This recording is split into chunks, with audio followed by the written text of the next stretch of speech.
তো hello guys, উপরে দেখতে পাচ্ছ যে স্কোয়ার ফর্মুলা কিভাবে খুব কম সময়ের মধ্যে কোনো সংখ্যার বর্গকে নির্ণয় করতে পারবে তা আমি তোমাদের কাছে শিখিয়ে দিচ্ছি। দুই সংখ্যা কিংবা তিন সংখ্যা, সেই সংখ্যাগুলোর বর্গ আমি কিভাবে বের করবে শিখিয়ে দিচ্ছি। চলো শুরু করা যাক। তো প্রথমত আমরা একটা দুই সংখ্যা বর্গ বের করা শিখে নেই। তো তোমাদেরকে দেওয়া হলো 32 তার স্কোয়ার কিভাবে করবে।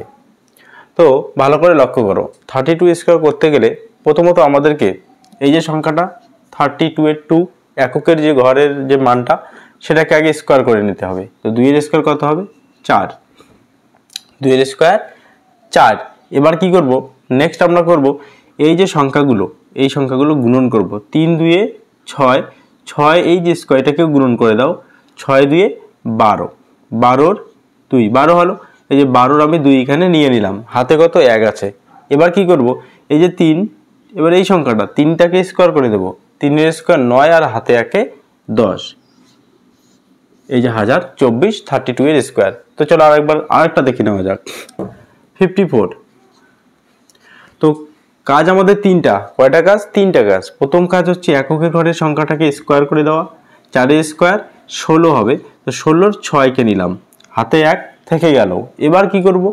দ্বিতীয় কাজ হচ্ছে এই সংখ্যাগুলোকে গুণ করা। 4 5 20, 20 2 40, 40 যেহেতু হাতে 1 আছে, 40 আর 1 41, 41 এর 1 হাতে 4। এবার লাস্ট কাজ কি? যেরকম প্রথম কাজ ছিল এই সংখ্যাটাকে বর্গ করা, সেরকম লাস্ট কাজে এই সংখ্যাটাকে বর্গ করা।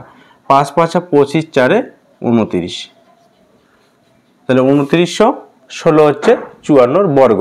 চলো দুই সংখ্যার বর্গ হয়ে গেল। এবার দুই সংখ্যার ক্ষেত্রে যদি শেষে 5 থাকে তাহলে আরো একটা নিয়ম আছে, আমি দেখিয়ে দিচ্ছি। দেখো, এভাবেও হবে কিন্তু ওই নিয়মটা আরো শর্ট।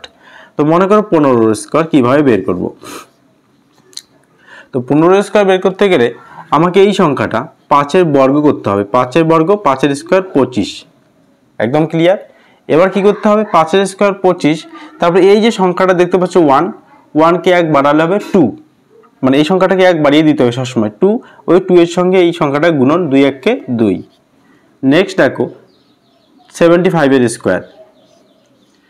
তো সেম 5-এর স্কোয়ার 25, 7কে 1 বাড়ালে 8, 8 দিয়ে এই 7কে আবার গুণন, 7 8 56। এটা আরো শর্ট ট্রিক যদি শেষে 5 থাকে দুই সংখ্যার ক্ষেত্রে। তা দুই সংখ্যার স্কোয়ার কিভাবে বের করে আমি জানিয়ে দিলাম, তোমাদের শিখিয়ে দিলাম। যদি খুব ভালো লাগে অবশ্যই তোমরা লাইক করবে আর কমেন্ট করে জানিয়ে দেবে। এবার আসবো তিন সংখ্যার বর্গ কিভাবে আমরা বের করব। তো চলো তিন সংখ্যার একটা সংখ্যা নেওয়া যাক, 1 3 2। তো তিন সংখ্যার বর্গের স্কোয়ার আমরা কিভাবে করব। তো এই সংখ্যাটাকে দুটো ভাগ করে দেবে। দুটো ভাগ করলাম, তো 13 আর একটা 2, 13 এর স্কোয়ার কত হবে? 169। 2 এর স্কোয়ার যখনই তিন সংখ্যা বর্গ করবে, যদি এই সংখ্যাটার স্কোয়ার একটা সংখ্যা আসে তাহলে তার আগে শূন্য বসাতে হবে, আর যদি দুটো সংখ্যা আসে তাহলে শূন্য বসানোর দরকার নেই। কীরকম?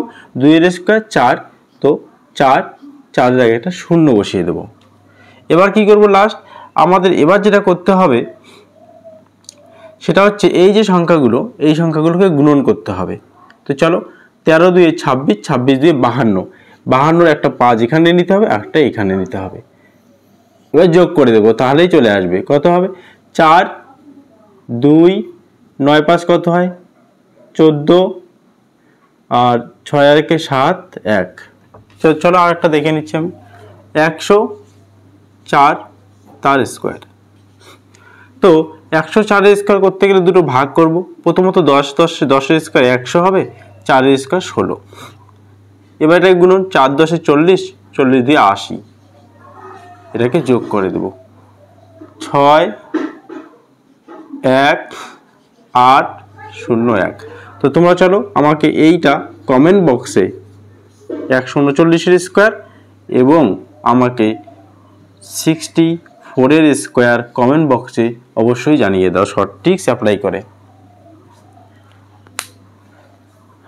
অবশ্যই যদি ভালো লেগে থাকে তোমরা প্রচুর শেয়ার করে দেবে। আমি এরকম আরও অনেক শর্ট ট্রিক্স নিয়ে আসবো, এবং অবশ্যই সাবস্ক্রাইব করতে ভুলবে না।